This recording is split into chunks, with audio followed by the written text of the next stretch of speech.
Salutations camarades, aujourd'hui on se retrouve pas pour une review mais pour le retexte de la Aquila de chez Secutor.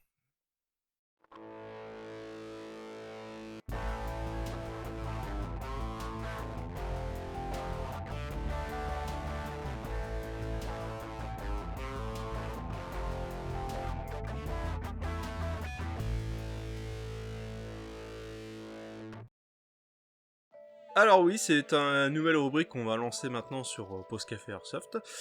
En plus des reviews, on voudrait vous proposer le retour d'expérience qu'on a sur la réplique. En tout cas, la Aquila est la première réplique qu'on a fait la review. Enfin, review, on a au bouncing, on a découvert la réplique.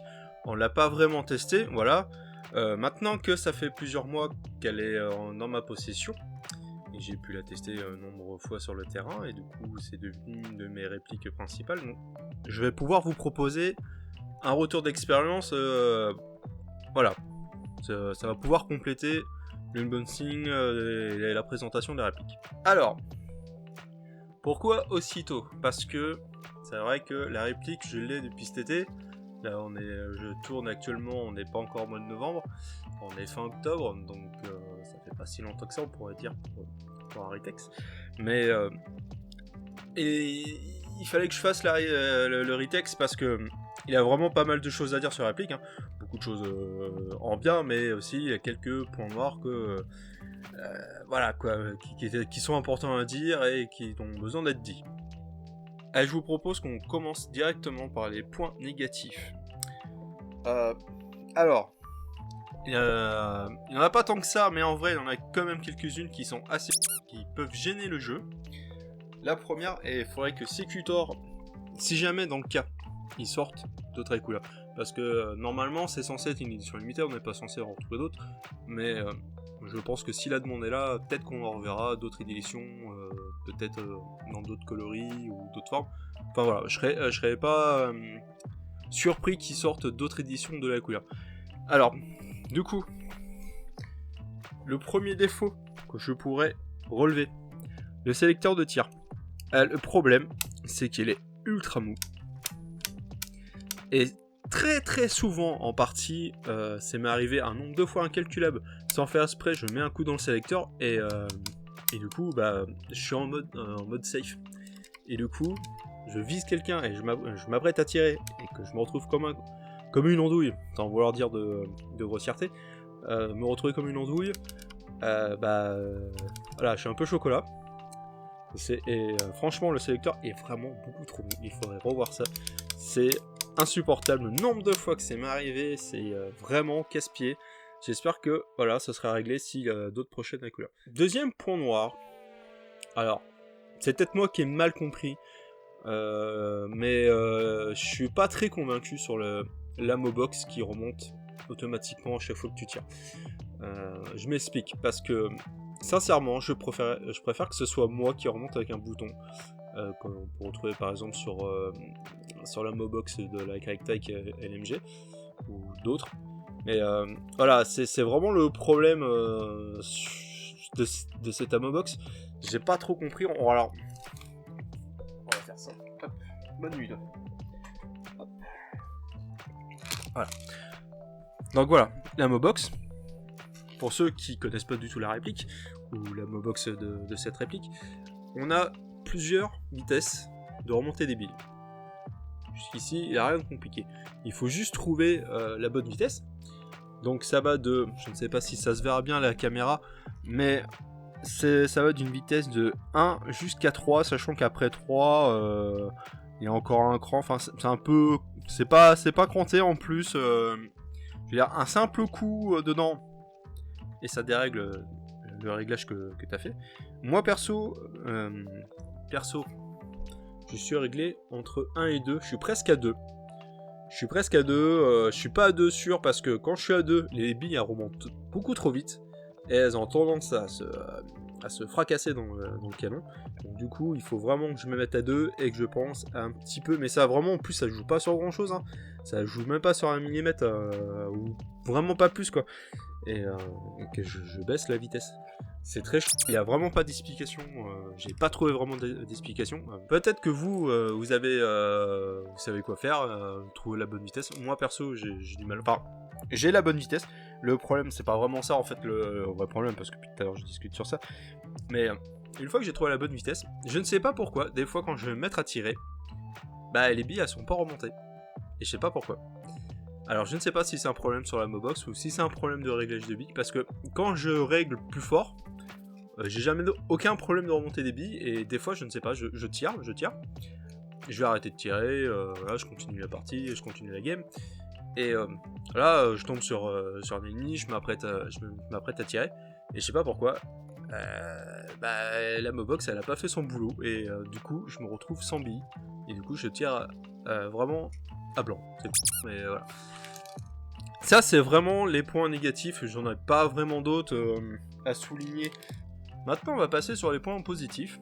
C'est une bonne réplique. Vraiment, c'est une très bonne réplique. C'est vraiment agréable de jouer avec, il n'y a pas de problème particulier. C'est pas la réplique la plus précise, mais c'est pas vraiment ce qu'on demande pour une batteuse. Elle fait vraiment le taf, c'est vraiment une tueuse. Voilà, une tueuse. Enfin, franchement, le nombre de personnes que j'ai éliminées avec la batteuse, c'est juste un plaisir. En plus, elle est vraiment légère. 3,3 kg de souvenir, si je dis pas de bêtises. Et c'est vraiment très appréciable comparé à d'autres batteuses. Voilà. Elle est plutôt bien équilibrée, même si on a plutôt l'impression que... Non, même pas. Non, franchement, elle est plutôt bien équilibrée. La poignée est vraiment super confortable. J'adore la poignée. C'est vraiment une poignée que je kiffe. Elle est pas trop... elle est bien fermée, quoi. Donc on n'est pas sur une poignée vraiment plus ouverte, où on se retrouve plus comme ça, si vous voyez ce que je veux dire. Mais franchement, la position est nickel. Donc, pour résumer, c'est une réplique qui est vraiment légère, agréable à utiliser. C'est juste qu'elle a des problèmes sur le sélecteur de tir, le problème de la Mobox. Après, c'est peut-être mon Mobox, c'est à moi qui a un problème, hein, tout simplement. Peut-être que je me trompe. Mais sinon, voilà. À part ça, pas de problème particulier. C'est pas la réplique la plus précise du monde, mais elle fait le job. Et sincèrement, c'est tout ce qu'on demande, hein. Une réplique qui sort du monde, et c'est exactement le cas. Par contre, ce qui est un petit peu embêtant, quand tu reçois la réplique, elle arrive, moi dans mon cas, elle était à plus de 400 fps. Donc j'étais obligé de changer le ressort. Et effectivement, à 400 fps, elle avait une très très bonne portée. C'est pas étonnant du tout. Voilà. Du coup, obligé de changer le ressort parce que c'est pas possible de jouer avec ça. Du coup, j'ai pu passer à peu près 320 fps. Du coup, je peux jouer sur là où je joue très souvent. Je peux utiliser ma batteuse sans aucun souci et je suis à peu près 320 fps. Effectivement, quand tu passes à 320 fps, alors déjà j'ai dû changer le joueur au pop parce que je trouvais que celui d'origine du coup était trop dur par rapport à la puissance que j'ai baissé. Du coup j'ai dû changer le joint. Bon après c'est pas grand chose, c'est pas un grand coup quoi. Enfin, et effectivement quand tu passes à 320 fps tu perds un petit peu en portée. Bon, ah, c'est les choses hein, évidemment. C'est comme ça. Après je l'utilise. J'ai fait que des parties en forêt avec et j'ai jamais eu de problème. Donc bon, t'arrives à 40 mètres. Après, au-delà de 40 mètres, ça devient un petit peu dur à jouer. Faut pas trop lui demander. C'est pas un DMR, c'est pas un sniper. Voilà, Maintenant, on va arriver sur la conclusion. Est-ce que c'est une réplique qu'il faut acheter? Alors, oui et non. Oui et non parce que si tu adores le look, t'adores le Mark Executor, t'adores le look, ok. Vas-y, achète-la, fais-toi plaisir, hein, carrément. Après, si t'as les sous, voilà. C'est une bonne batteuse, elle fait très bien le jeu. Après, comparé à la concurrence, est-ce que... Voilà. Est-ce que c'est un choix que je referai? Je ne sais pas, je connais un peu les autres répliques. Si tu veux une LMG un peu plus légère, une batteuse, t'as la Cybergun, à M249, en nylon fibré, voilà, niveau poids, t'auras pas mieux. Après, en concurrent direct, qu'est-ce qu'il y a? T'as la LMG de chez GLG.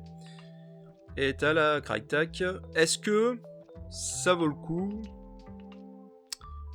Bah pas forcément, parce que il me semble que la GLG est moins chère, que la M249 est moins chère. Là où le prix va être similaire, ça va être sur la Crytek LMG.